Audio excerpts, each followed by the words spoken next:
Hello नमस्कार दोस्तों, free digital study में आपका स्वागत है। आप पढ़ रहे हैं कक्षा 12वीं NCERT गणित, जिसमें आप अध्याय 1 संबंध एवं फलन की प्रश्नावली 1.4 की आज शुरुआत करेंगे।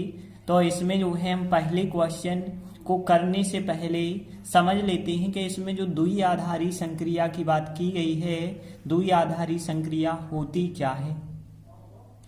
तो देखिए, द्विआधारी संक्रियाएं बहुत सारी आप पहले से पढ़ चुके हैं, जैसे प्लस, माइनस, गुणा और भाग। 4 द्विआधारी संक्रियाएं आप पढ़ चुके हैं। जैसे हमने कहा यहाँ 2 + 3 का मान क्या होगा, तो ये आप पढ़ चुके हैं। उसी प्रकार से हम कहते 2 - 3 क्या होगा, तो ये भी आप पढ़ चुके हैं। तो यहाँ पे यदि हमने कहा 2 × 3 क्या होगा, तो गुणा वाली संक्रिया भी आपको पता है। अब हमने कहा कि 10/5 क्या होगा, तो भाग वाली संक्रिया भी आपको पता है। तो यहाँ पे हमने देखा प्लस, माइनस, गुणा, भाग संक्रियाएं जो है होती हैं। अब देखें, लेकिन यहाँ पे ये जो संक्रियाएं हैं दो संख्याओं के बीच हैं। यहाँ पे एक साथ आप जोड़ते हैं तो दो संख्याओं को जोड़ते हैं, ये बात अलग है। क्या हमने कहा 2, 3, 4, तो यहाँ पे पहले आप इन 2 को जोड़ते हैं, फिर जो आंसर आएगा फिर उसको 4 के साथ जोड़ देंगे। तो 3 संख्याओं को भी आप जोड़ सकते हैं, लेकिन 2 करके ही जोड़ते हैं, इन 2 को जोड़ेंगे। इस वजह से 2 संख्याओं के बीच जो संक्रियाएं लग रही हैं, इनके लिए द्विआधारी संक्रिया कहा जाता है। वैसे ही यहाँ पे प्लस हो सकती है, माइनस, गुणा, भाग हो सकती है। तो संक्रिया को जो है हम कई चिन्हों के द्वारा दर्शा सकते हैं। स्टार के द्वारा यहाँ पे ज्यादातर दर्शाया गया है। कोई भी चिन्ह ऐसा हो सकता है, जरूरी नहीं कि हमेशा स्टार रहे। जैसे हमने कहा A*B संक्रिया है, और इस संक्रिया का मतलब जैसे हमने कहा कि AB वर्ग है। तो देखिए क्या है संक्रिया का मतलब, यदि आप यहाँ 2 संख्याएं लेंगे, 2*3 का जो मान निकलेगा वो क्या निकलेगा, पहली संख्या होगी, फिर दूसरी संख्या का वर्ग होगा। इस प्रकार से आप मान निकाल पाएंगे। तो संक्रिया का मतलब होता है कि उनके बीच कैसे जोड़ना, घटाना, गुणा, भाग करना है, वो आपको बराबर में दिया रहता है। इस हिसाब से आप चलते हैं। तो इस प्रकार से द्विआधारी संक्रियाएं होती हैं। अब देखिए, यदि हम बात करें प्रश्न 1 की, तो कहा गया है निर्धारित कीजिए कि क्या निम्नलिखित प्रकार से परिभाषित प्रत्येक संक्रिया स्टार से एक द्विआधारी संक्रिया प्राप्त होती है या नहीं। उस दशा में जब स्टार एक द्विआधारी संक्रिया नहीं है, अपना औचित्य भी आपको बताना है। जैसे आपके पास कुछ क्वेश्चन मिलेंगे, इन क्वेश्चन में आप चेक करेंगे क्या ऐसा हो सकता है A*B का मान A-B रहे। तो जो संक्रिया यहाँ पे बनाई गई है, यह Z+ में क्या हमेशा काम करेगी, तो ये द्विआधारी संक्रिया होगी या नहीं होगी, हमें ऐसे ही सवाल इसमें करने हैं। तो यहाँ पे पहले कुछ मतलब समझ लें। देखिए, Z का मतलब होता है पूर्णांक संख्याएं, ध्यान देना। Z का मतलब होता है पूर्णांक संख्याएं, जिसमें जो है 0 शामिल होता है, धन की संख्याएं शामिल होती हैं, और इस तरफ जो होती हैं ऋण की संख्याएं शामिल होती हैं। तो Z की बात, लेकिन जब Z+ कहा जाएगा तो केवल धनात्मक पूर्णांक शामिल होंगे। तो Z+ का मतलब भी आपको पता हो गया। और यदि हम बात करें R, तो R तो आप लोगों को पता है वास्तविक संख्याएं होती हैं R। N कहें तो N प्राकृत संख्याएं होती हैं। और यदि हम बात करें Q होती हैं परिमेय संख्याएं। ध्यान रखना, जो अंश बटे हर के रूप में लिखी जा सकती हैं वो कहलाती हैं परिमेय संख्याएं। तो देखिए, अब हम बात कर रहे हैं पहले सवाल की। तो देखिए, पहला सवाल है Z+ में मतलब पूर्णांक संख्याएं हैं केवल धनात्मक। A*B का मान यदि A में से B घटाने पे आपको उत्तर प्राप्त होता होगा, तो इसके द्वारा जो परिभाषित संक्रिया है एक द्विआधारी संक्रिया है या नहीं, हमें कैसे पता चलता है। देखिए ध्यान देना, Z+ का मतलब होता है पूर्णांक संख्याएं, और धन की पूर्णांक संख्याएं जैसे 1, 2, 3, 4, 5 ऐसे जो है बहुत सारी संख्याएं होंगी।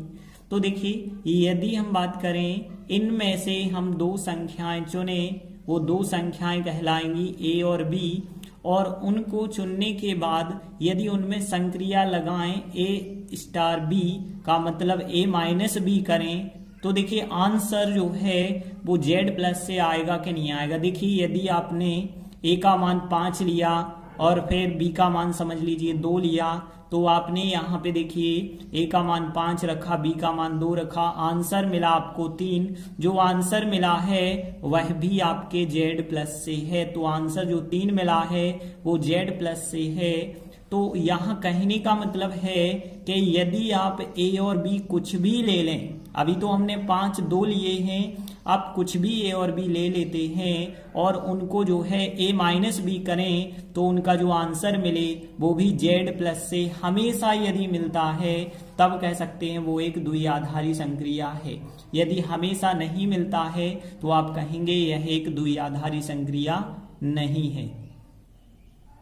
तो देखिए हमने जैसे 5 स्टार 2 किया है तो आंसर जो 3 आया है वो जेड प्लस के अंतर्गत आया है। लेकिन अब हम यदि ऐसा करते 2 स्टार 3 का मान निकालते तो हमें पता है 2 में से 3 घटाना पड़ता, आंसर आता -1 और -1 तो जेड के अंतर्गत नहीं आता है, जेड प्लस के अंतर्गत, क्योंकि जेड प्लस का मतलब धनात्मक पूर्णांक है।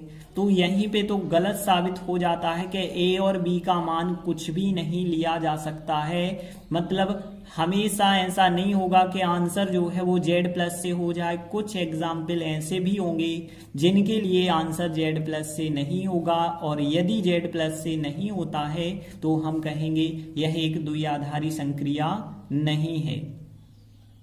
तो देखिए हम सीधा सा यही एग्जाम्पल बता देते हैं 2 3 का, कि 2 3 यदि हमने संख्याएं ली हैं तो यहाँ पे हमने यही बात लिखी कि यदि हम 2 और 3 2 संख्याएं जेड प्लस से लेते हैं और उनमें जो है अब हम क्या लगाते हैं, संक्रिया लगाते हैं। तो 2 स्टार 3 करते हैं और 2 स्टार 3, तो ए स्टार बी का मतलब है ए में से बी घटाना, तो 2 स्टार 3 का मतलब होगा 2 में से 3 घटाएंगे और 2 में से 3 घटाएंगे -1 आएगा, और -1 जो है लिखेंगे जेड प्लस के अंतर्गत नहीं आता है।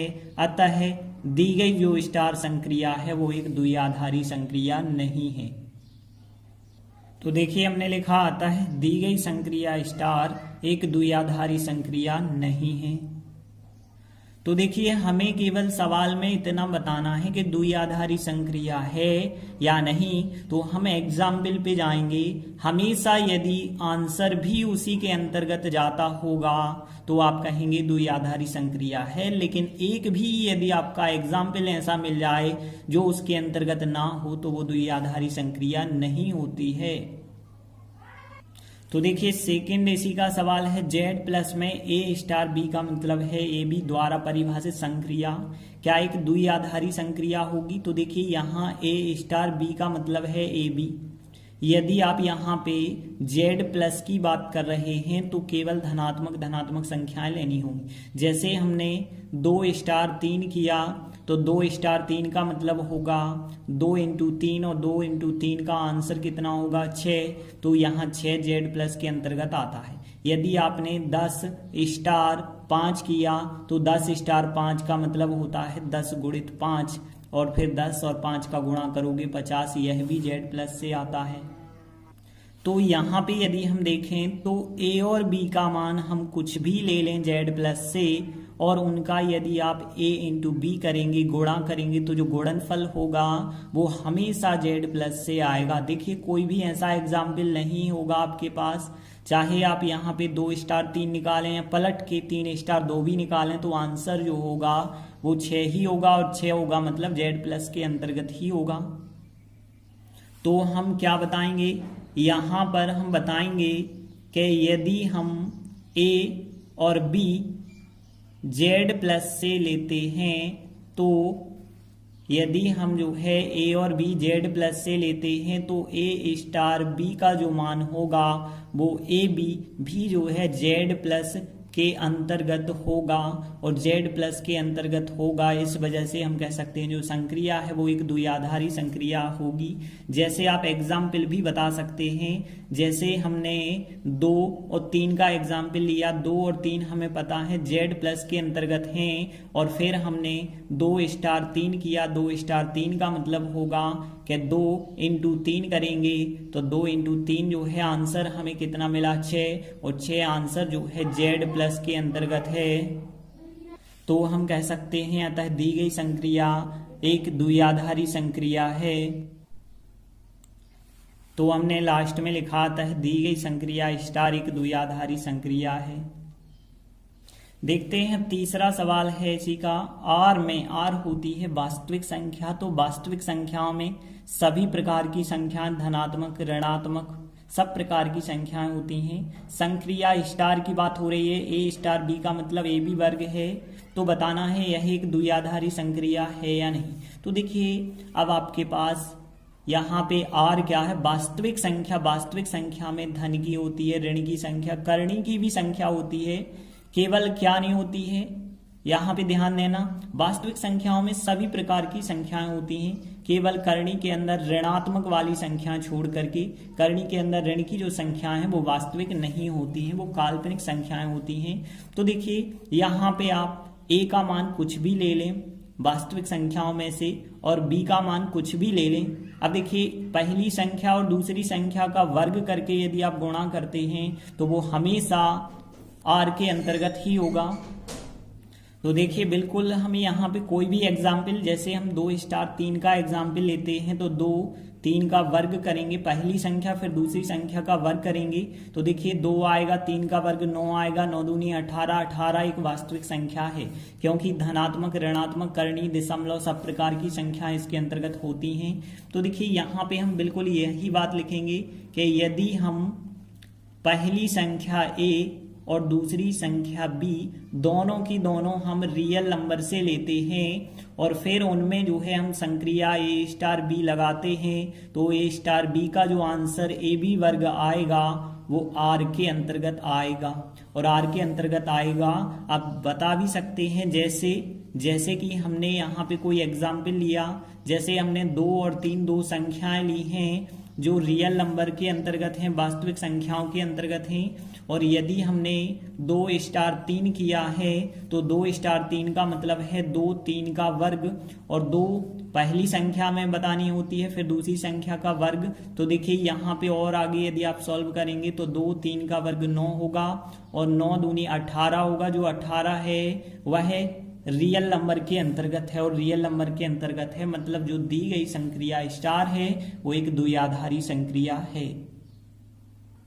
तो हमने लिखा अतः दी गई संक्रिया स्टार एक द्विआधारी संक्रिया है। देखिए इसी का चौथा क्वेश्चन यदि हम देखें, z प्लस में मतलब धनात्मक पूर्णांक की बात है। संक्रिया स्टार ए स्टार बी का मतलब है कि a माइनस बी का मापांक। तो देखिए हमें पता है मापांक तो हमेशा धनात्मक होता है। तो यदि आप a कोई भी संख्या धन की ले लें और b कोई भी संख्या आप धन की ले लें और उनके बीच जब हम संक्रिया लगाएंगे और फिर हम पहली संख्या में से दूसरी संख्या घटाएंगे, घटाने पे भले ही संख्या ऋणात्मक बन जाए लेकिन जब मापांक लेंगे तो मापांक तो हमेशा धनात्मक होगा। तो देखिए यहाँ पे हम क्या लिखेंगे कि यदि हम पहली संख्या और दूसरी संख्या दोनों की दोनों z प्लस से लेते हैं तो यदि उनमें a स्टार b किया जाएगा तो उनका जो मापांक निकल के आएगा वह मापांक भी z प्लस के अंतर्गत होगा। तो हम बताएंगे क्योंकि दो धनात्मक पूर्णांकों का अंतर जो होता है वो a माइनस बी का जो मापांक होगा वो हमेशा धनात्मक होगा। जैसे हम एग्जाम्पल भी यहाँ पे बता सकते हैं, जैसे हम 2 और 3 का एग्जाम्पल लेते हैं तो देखिए 2 और 3 दो संख्याएं हमने जेड प्लस से रखी हैं। अब देखिए अब हमने क्या किया है, इनमें संक्रिया लगाई तो 2 स्टार 3 करेंगे और 2 स्टार 3 तो ए स्टार बी का मतलब ए में से बी को घटाना है, तो 2 में से हम 3 को घटाएंगे, फिर मापांक लेंगे और देखिए 2 में से 3 को घटाने पे -1 और -1 का जो मापांक होगा +1 और +1 तो आपको पता है कि हमेशा वो जेड प्लस से ही रहेगा। तो हम कह सकते हैं कि जो स्टार संक्रिया है, दी गई स्टार संक्रिया एक द्विआधारी संक्रिया है। तो हमने लिखा आता है दी गई संक्रिया स्टार एक द्विआधारी संक्रिया है।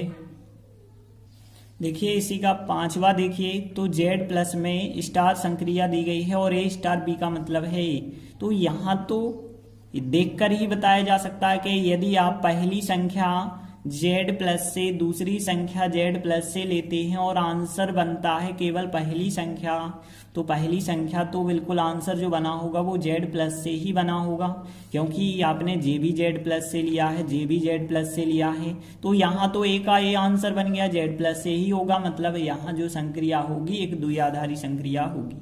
तो हम लिखेंगे कि यदि हम पहली संख्या और दूसरी संख्या, दो संख्याएं जेड प्लस से लेते हैं तो निश्चित ही ऐसा होगा कि ए स्टार बी का जो मान होगा और ए स्टार बी का मान ए जो होगा वो जेड प्लस ही होगा। और यदि होगा तो आप एग्जाम्पल भी बता सकते हैं, जैसे कि हमने 2 और 3 दो संख्याएं जेड प्लस से ली हैं। अब यदि हम इनमें संक्रिया लगाते हैं तो अब यदि हम इनमें देखें 2 स्टार 3 का मान निकालें तो 2 स्टार 3 का मतलब होगा कि यहाँ पे देखिए ए स्टार बी का मतलब जब ए था तो ए स्टार बी का मतलब होगा केवल ए, केवल आंसर आएगा 2 और जो आंसर 2 आया है वो जेड प्लस से है। अतः हम कहेंगे दी गई स्टार संक्रिया एक द्विआधारी संक्रिया है। तो हमने लिखा आता है दी गई संक्रिया स्टार एक द्विआधारी संक्रिया है। तो इस प्रकार से हमने प्रश्न 1 के 5 सवाल कंप्लीट किए। आगे के वीडियो में हम आगे के सवाल करेंगे। धन्यवाद।